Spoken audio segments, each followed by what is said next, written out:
Okay. Now I'm going to introduce Myo-O Habermas-Scher again. He practiced with Katagiri Roshi from 1975 until his death in 1990. She also trained for 12 years in the Vipassana tradition. She received Dharma transmission in 2012 from Dokai at Hokyoji. Myo-O is a master movement teacher and teaches somatically based vocal training. In 2021, she retired after 14 years as an interfaith staff chaplain at the University of Minnesota Medical Center, Fairview. She is also a mom and a grandmother to two little grandsons. It's all yours. What were you talking about Me? while I Oh, was rushing around? No, you were having a wonderful Dharma conversation. yeah, we were. I think it I- was about grasping. I posed a question to the group. I'm reading Dancing with Life by Philip Moffitt. And I posed a question, what is it to care and not care?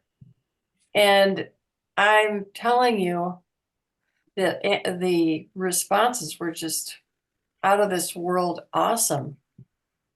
I mean, yeah. Thank you, everybody. Yeah. Well, that's a perfect introduction to this talk. I have a cold, as you can hear in my voice, so I have a little liquid here. That's a perfect introduction to this talk. I can't believe it. Because I'm talking about the end of suffering, which I talked about in December at the session. So Kim has heard a bunch of this talk, and Kyoku has. But I'm keeping on exploring this. So it's the same, but it's not the same, this talk. And I'm going to start with this poem, this short poem by Hokyoji.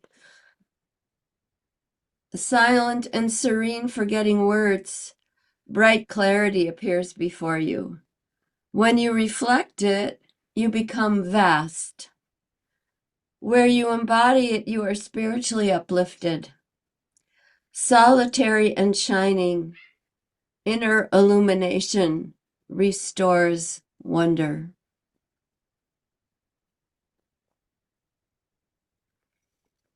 When you reflect it, you become vast. So that's non-suffering, even though everything is going on. Everything is always going on. There's a lot going on in my small life recently. Our dear Dharma sister, who was one of the founders of Minnesota Zen Center, passed from this realm last week in Hawaii, where her son lives. She went through a lot of loss, some of it quite shocking in her life. And I experienced her as grace-filled and stalwart throughout her life. So that's both an inspiration and a question. What was that grace rooted in? How did she do that? Also, last week, I learned that my dear friend, Ned, who was my boss for my vegetable garden, he's younger than I am, suddenly discovered that he's suffering with stage 4 pancreatic cancer. Julie, my sister, knows Ned. His daughter returned from Berlin. His siblings came from out east. And there's grace with him. Shock, but grace. So we know the Four Noble Truths. Everybody here knows them backwards and forwards. There's suffering. There's the construction of suffering. There's healing from and with suffering. This is his famous prescription. So if we did not sense that there was something that was not the whole story of suffering, that's just our confusion and pain, we wouldn't be here, right? We would have thrown in the towel long ago. Now, I love that Thich Nhat Hanh writes that the order of the Four Noble Truths should be different than the way we usually say it. So we usually say, there is suffering. You better wake up to that. There is a cause of suffering. There is an end of suffering, and there's an Eightfold Noble Path, which helps lead to the end of suffering. But Thich Nhat Hanh writes, there is well-being. This is the first noble truth. There is well-being. There is the cessation of suffering. There is the Noble Eightfold Path that leads to well-being. There is suffering. And there is the ignoble Eightfold Path that leads to suffering, namely clinging, grasping in all its aspects.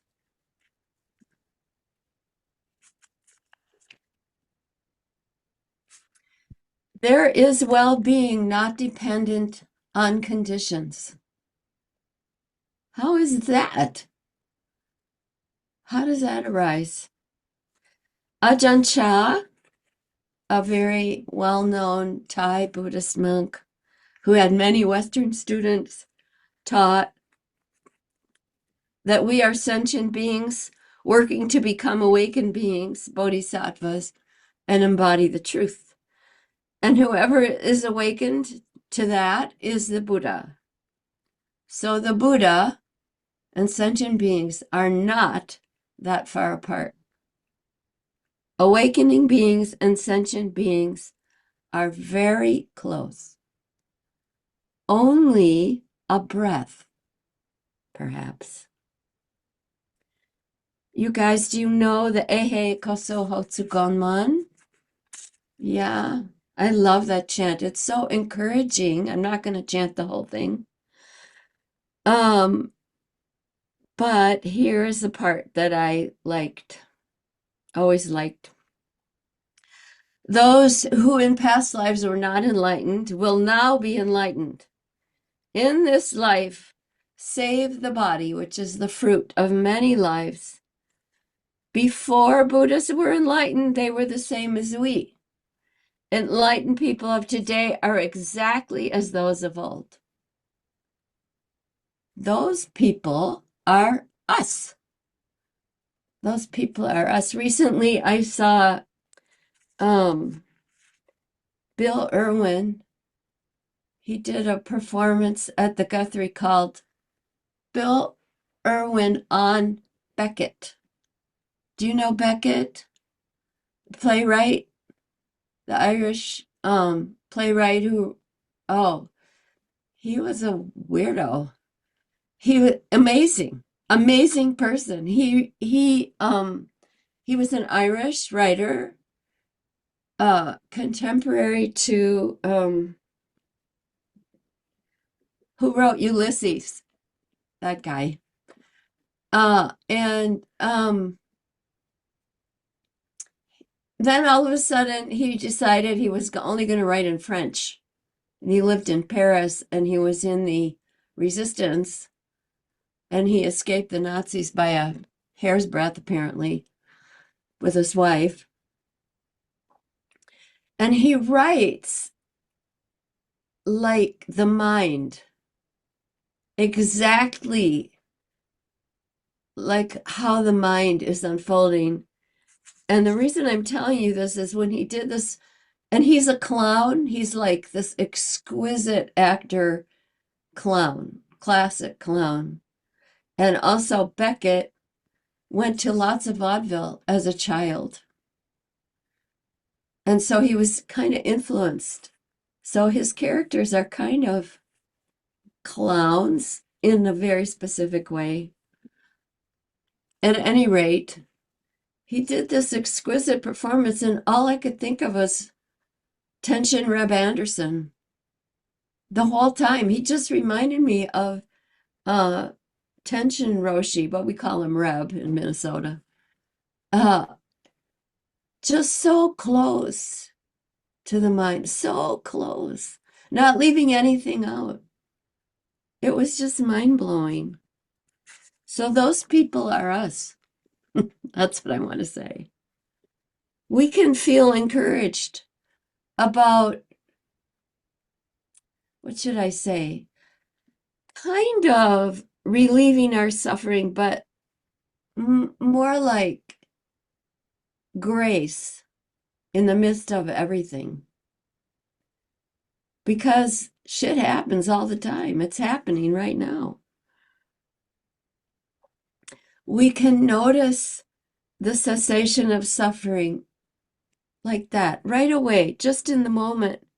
When the Buddha was walking in the forest and he gathered up a handful of leaves and he asked the monks, "Are there more leaves in the forest or more leaves in my hand?" You remember that story?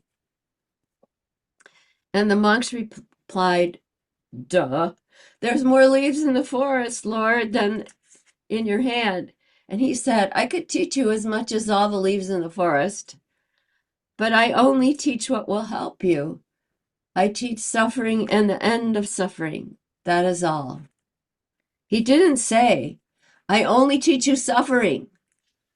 I think that's what we all hear. Like, I teach suffering and the end of suffering. But actually, he was saying, I teach suffering and the end of suffering. Who would have stayed around if he just said, I teach suffering? Kyoku, she's right here. Yeah. She told a story about her family telling her to basically buck up. Why are you so serious? And I'm going to tell this story again, that when I was 12, oh, my sister's right here. I can't believe it. You're in the story, Julie. When I was 12, my sister gave me a cloth hanging that read, "A bird can fly because it takes itself lightly." You don't remember this? I just looked that up on Google, and it comes from a quote by a Christian writer named Chesterton, and his original quote was about angels, not birds, but never mind. So I had no idea how to transform into a lighthearted, easy to be around teenager. Maybe you knew how. I sure didn't. And I was affronted by the hanging. And my sister just told me in January that my mother gave her the hanging to give to me because I would get mad if my mother gave it to me, which was true. However, my mother had the right idea, but not the skillful means to really reach me. What about not denying suffering, for instance?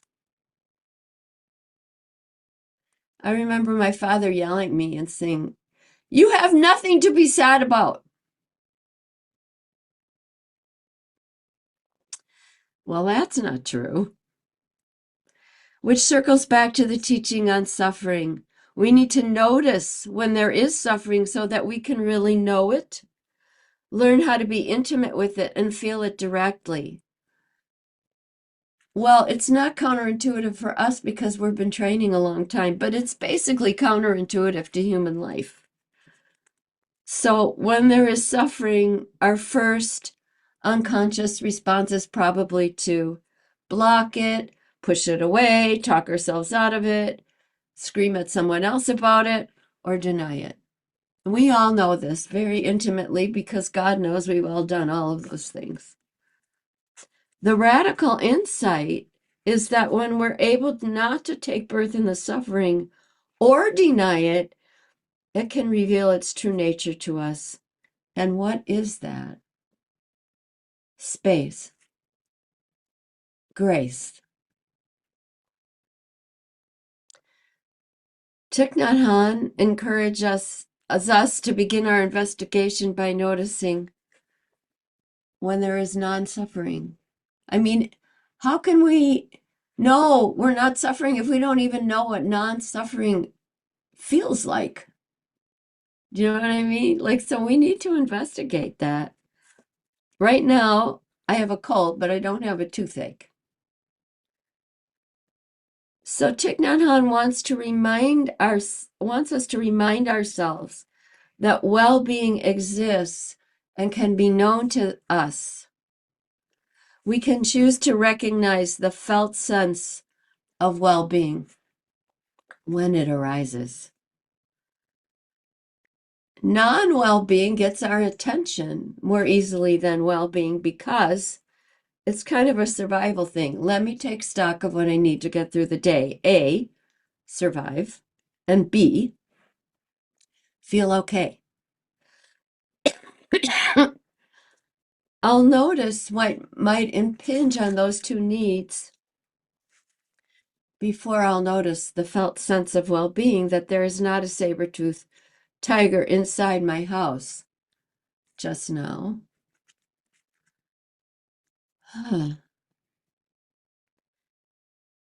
In fact, he says this wild thing. Do I nourish joy in myself and others enough? Do I nourish joy in myself and others enough? He says that we should enjoy the precious jewels we already have. Okay, so here's something simple that I notice. Unlike a lot of people, I actually like to wash the dishes.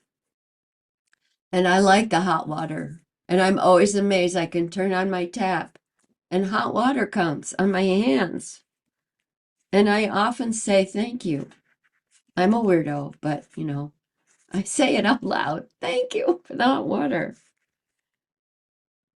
In a recent workshop with Paula Arai, do you guys know Paula Arai? Some of you know. Paula Arai is this beautiful lady. She's Japanese American. She's a scholar, PhD scholar, and researcher on the practices of Japanese Buddhist nuns. And during the workshop that the Soto Zen Buddhist Association had with her, which I attended online, we were taught 10 Zen healing activities.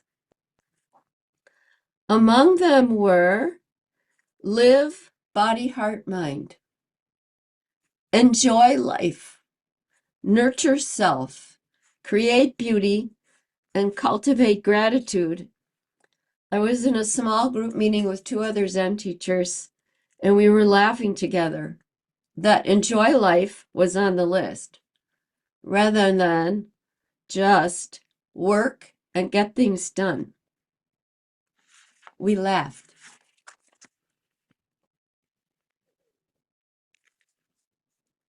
Do we nourish joy in ourselves and others enough? Actually, I'm just remembering that I was out with my dad in California, and he loved ice cream. He loved ice cream. And there was an opportunity to get an ice cream cone, and I, who am very disciplined, said, "No, that's okay." And he said to me, "You shouldn't be so disciplined all the time. You should nourish joy in yourself and others." He didn't say that, but. And so in a way, he was right. L'chaim. That's right. A long time ago, in a retreat in the summer, I was outside doing walking meditation, and suddenly I heard internally, "It's safe. You can put it down now." And the next thing I knew, I was on the sidewalk, kneeling on the ground. I hit the ground. I didn't understand the message, but I thought, well, maybe I should practice putting things down and see what that feels like. So I literally practiced noticing what was it like to put down the fork, the pencil, my butt on the cushion. What was the felt experience of putting things down? Many years later, I could understand that somehow a very particularly stuck thread of my karma shifted to show me non-suffering. And it was so shocking to my system that I literally hit the ground. Do we know the felt sense of non-suffering? We can call this to mind intentionally, and then we can know that cessation of suffering immediately. It can be really tiny. It doesn't have to be a big deal. And I'm not saying to be a Pollyanna. God knows, if you know me, I'm not a Pollyanna. But rather than we choose to know non-suffering, just as we are trained and choosing to realize and recognize the felt sense of suffering when it arises. We are the laboratory of our own liberation when we do this. We're training ourselves that well-being is possible right now. According to outer conditions presently, it feels like the world's going to hell in a handbasket. It's not within our control almost entirely. The 30-year-old son of a friend left her a talking text message on her phone saying, "The world is coming to an end," over and over, basically, and that he is so glad that she is moving to be near he and his brother at this time when the world is coming to an end.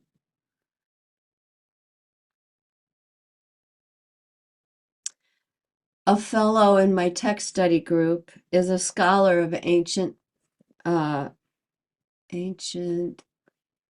what's the word?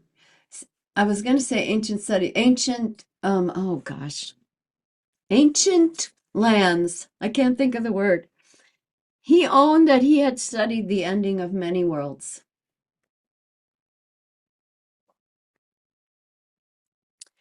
Returning back to Thich Nhat Hanh, he instructs us to practice, by which I feel he means embody peace and joy. He instructs us, as you know, to transform garbage into flowers, to touch our suffering, face it directly, and then our joy will be grounded in the roots of the earth. Joy and suffering are not two disconnected things. They are both impermanent, and we can grow to be able to hold both simultaneously and lightly.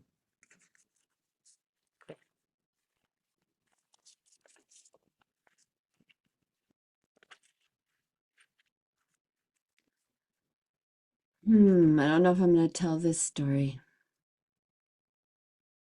Maybe I'll tell this story. In the 1990s, I went to a conference in Kyiv, in Ukraine. It was an international gathering of Jewish women conference. I couldn't believe I was there. Afterwards, I went to Hungary, where some of my family is from. And while I was in Hungary, I took the train to Tapolca, where my great-great-grandfather wasn't living. And I found, through a story, I found the graveyard where my relatives were buried, and I stood in front of my great-great-grandfather's grave in Tapolca, Hungary, in the locked Jewish graveyard. And as I stood there, I felt I touched blessing, presence there. I felt blessing. I felt like an enso, like come out of the grave and bless me. Turning and facing that unimaginable, impossible to embrace with the mind, suffering and confusion. And I just became high as a kite. I remember going back on the train to Budapest that night.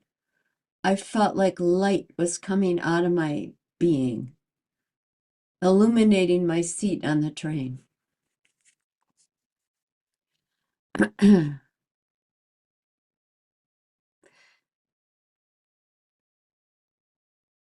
So this part of the talk is called Nobility is Cessation of Suffering.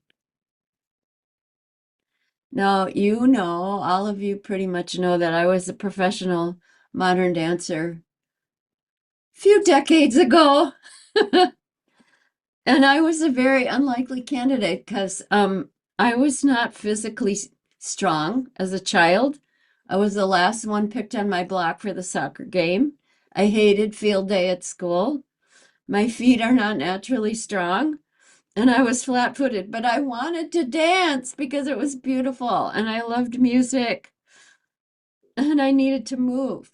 So I had obstacles, you know, inborn obstacles, karmic obstacles.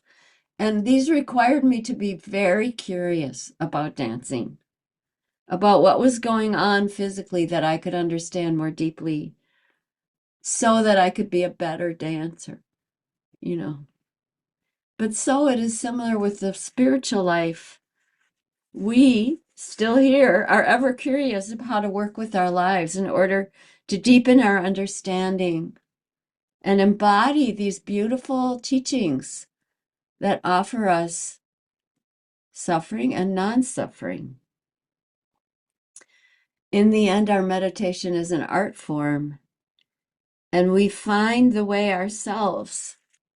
No one can tell us exactly what will bring us to freedom.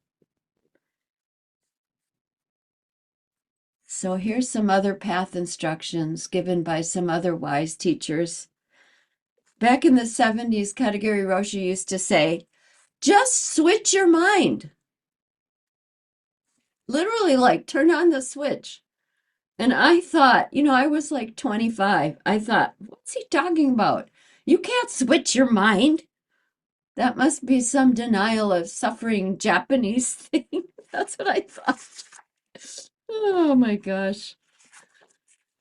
Oh, I don't get it. All right, I don't get it. Where's my page? But now I get it. Once we see clearly what's happening, we can train ourselves to have the capacity to make some little bit of choice in how our mind is directed. We can make some little bit of choice. And since we're studying the end of suffering, to that end, maybe we could choose to explore a little choice, a little reflection, a little understanding when suffering becomes known to us. We can choose to investigate our emotions, our body sensations, our mental processes, as well as the nature of time, physical objects, and what hinders us. We note that all these objects of mind arise in the field of awareness and life experience, and they are all characterized by cessation. That is, they shift and change without interference from us. There is a felt sense of recognizing cessation. We're making the choice that we can make to have this noticing in our field of awareness. That's a choice we can make. we don't necessarily get to choose what objects arise in our field of awareness. Like, I don't get to choose that my friend does not have pancreatic cancer. That's not in my realm of choice. And yet, right in the middle of it, I can notice there's something else.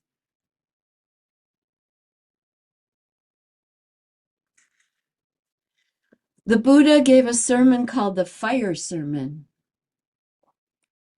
In it, he explains that every sense experience, every process of sense contact is burning. When the mind is in deep concentration, we can know intimately the experience of sensory knowledge coming into being. So I really experienced this very directly once on that long retreat I took by myself one winter many years ago. It was kind of overwhelming. Like seeing, hearing, smelling, tasting, touching, all were kind of like suffering. It was overwhelming. Nothing can come into being without movement or vibration, and all movement requires friction. So we're invited, in the sense gates, for instance, to notice this and experience it directly. Neurochemical signals and electronic impulses keep arising and passing, which fuels the ego's need to suppress some input while binding other input together to make the experience cohesive. And seeing this clearly makes the ego very nervous. Seeing how this operates is a doorway to freedom. So that's weird, right? Seeing that there's some conditioning that's trying to create cohesion, that's okay. We need cohesion. But seeing it can make the ego like, wow, wait, what? Where's the basis? Blah, blah, blah. You know how we get. But it's also the doorway to freedom. Our brain normally functions to remove cognitive dissonance to create order and stability. But this order that the brain creates is fake, sort of like the well-tempered clavier in which Bach decided to improve the tuning of the clavier, the piano, kind of, by means of artificially dividing the scale into 12 equal semitones. Thus, he overrode the natural acoustic divisions into equal semitones, which no longer reflected the overtone sequence of harmonics, the way sound actually is. So the inconsistency was removed in a gigantic body of work, which I just sang on Tuesday, and musical reality that reflects this was engineered and engendered. We can right now, in a particular moment, make a choice not to add to the unconscious friction. We can simply not demand that the moment be other than it is. And then this is important to me. We can gently see how it is. Gently. If we identify with the delusion that all objects, perceptions, and our sense of self are unchanging, we are bound to the friction of existence, and of course, we become irritated, etc.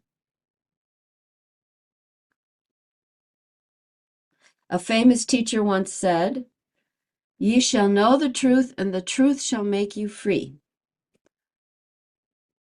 Facing the truth and letting it penetrate does make us free in small, medium, and huge ways. That's what Roshi used to say. There's small enlightenment, medium enlightenment, and huge enlightenment. Katagiri Roshi said that. This is cessation. This is well-being. So to end, I'm going to mention the verse spoken by the Buddha, supposedly, shortly before his death. All conditioned things are impermanent. They are phenomena subject to birth and death. When birth and death no longer are, the complete silencing is joy. I'm going to try to chant it for you in Pali.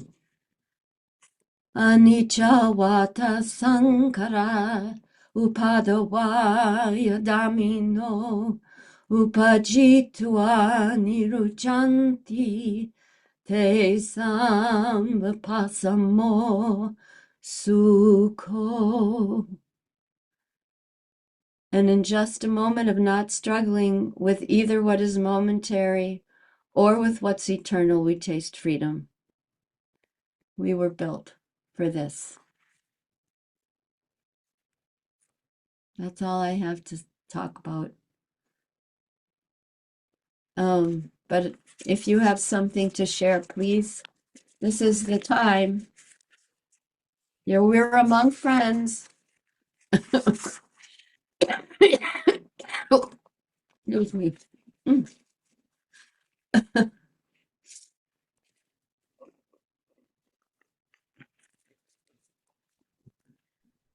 I don't have a question just yet, but I was wondering if you could repeat that quote that you chanted in English again that the Buddha said.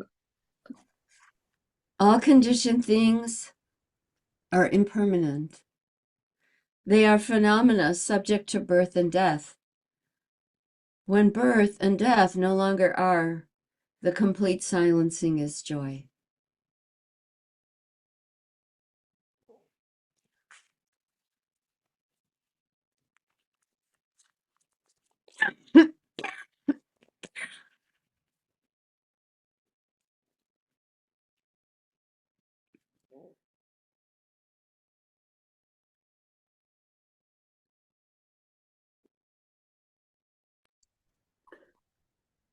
I was into Samuel Beckett for a number of years.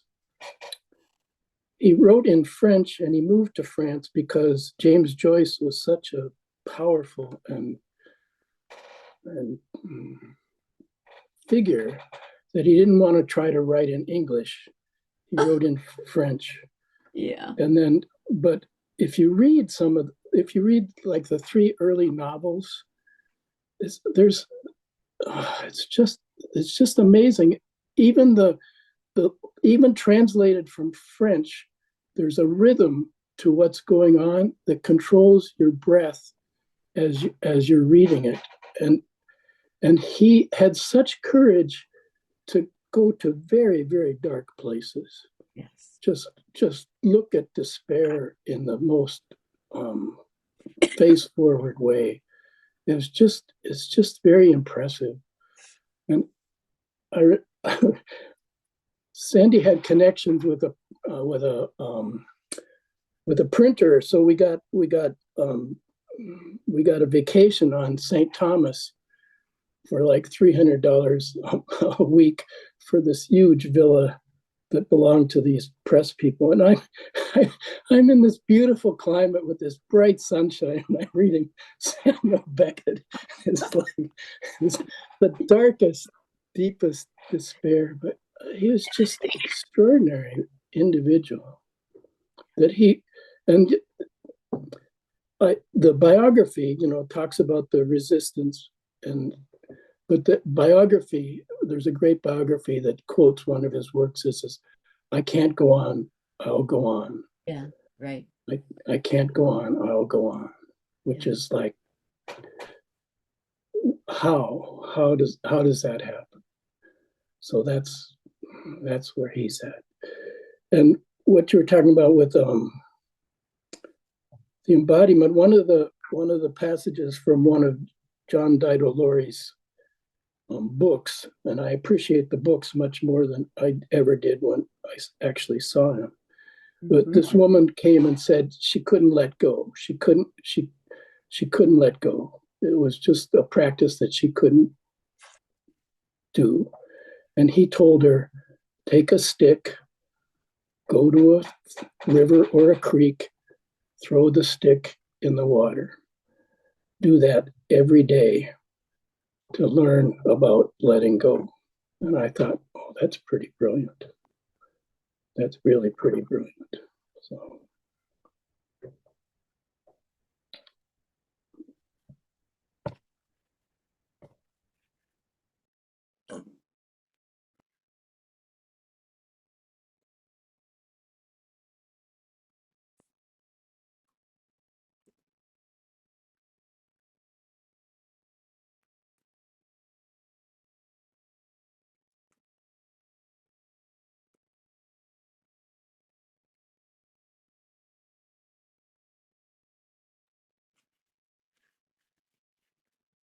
I'm sitting here in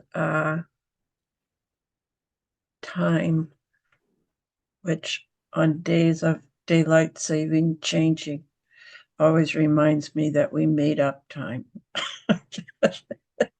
It's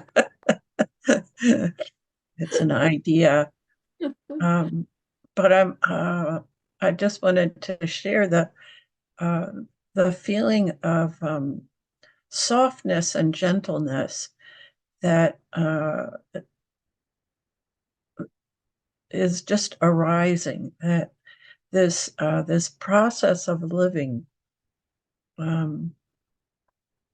seems like my natural instinct is to grind my teeth. It's like grit. It's sort of like being determined, and it involves tightening my body.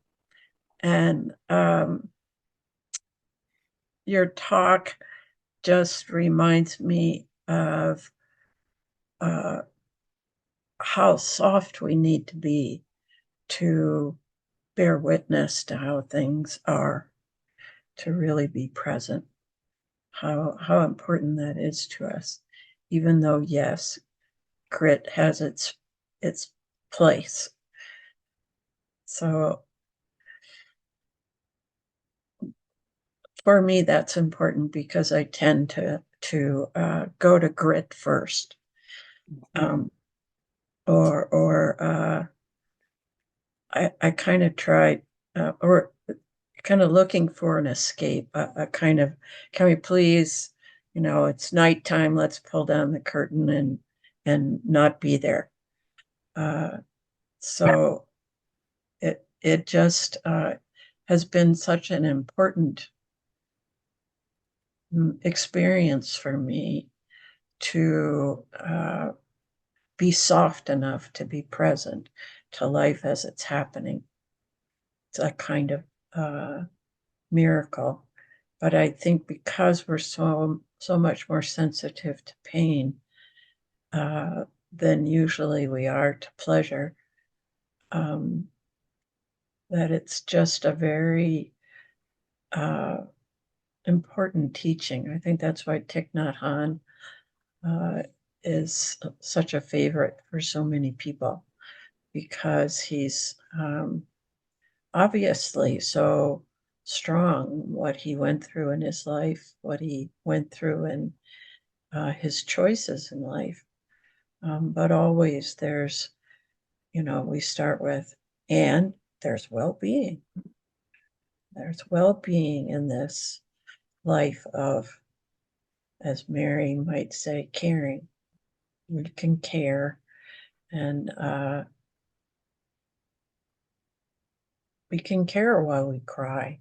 We can be amazed and delighted while we weep. Just reflections from a time zone that's 2 hours earlier than yours.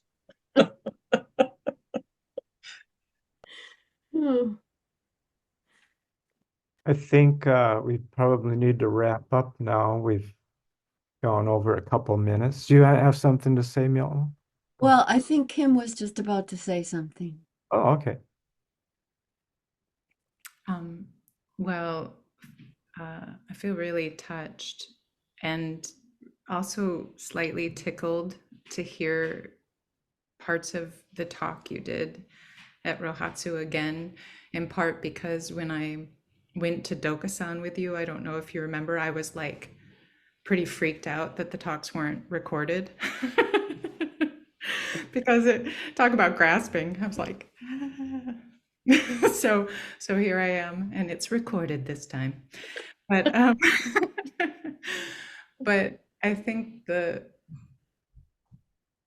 just this notion of suffering and joy just being like right there, like right there.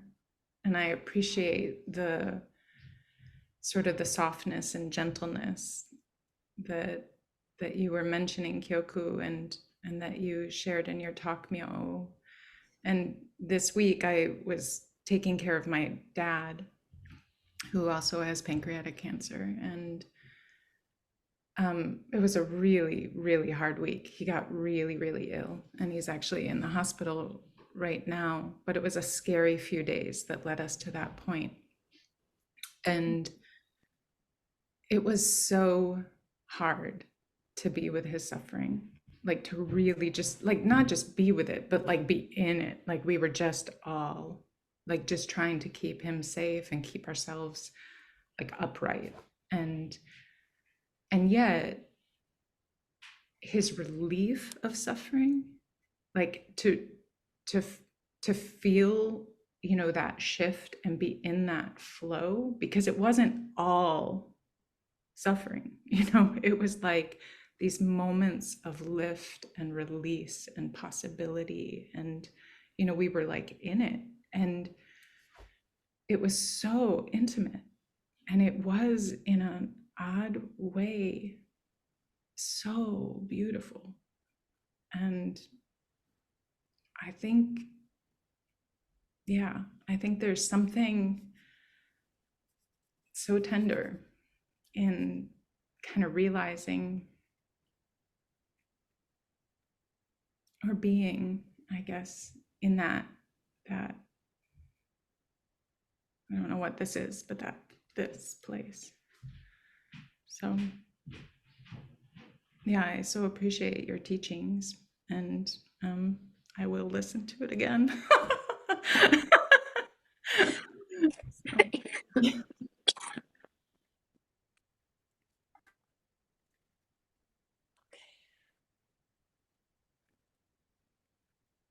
Well, then, thank you so much, Myo, for your talk today.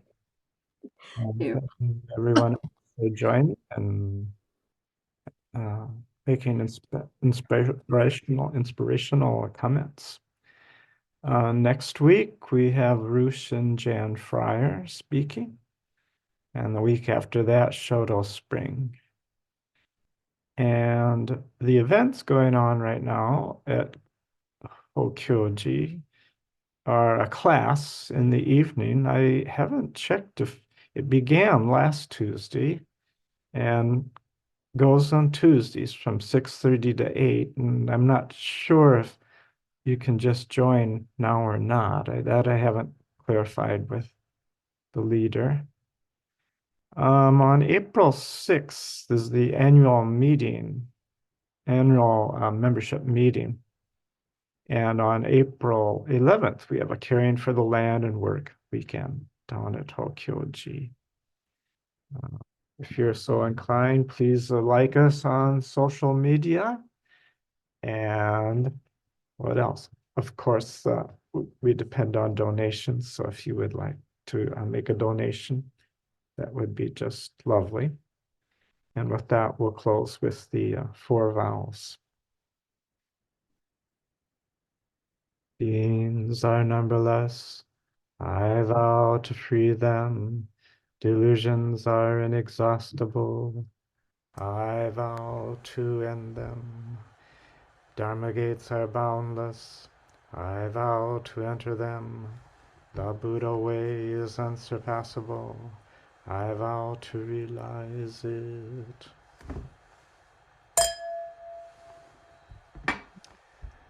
Thank you, everyone. Have a Thank you. Thank you. Bye. bye. Bye-bye. Bye.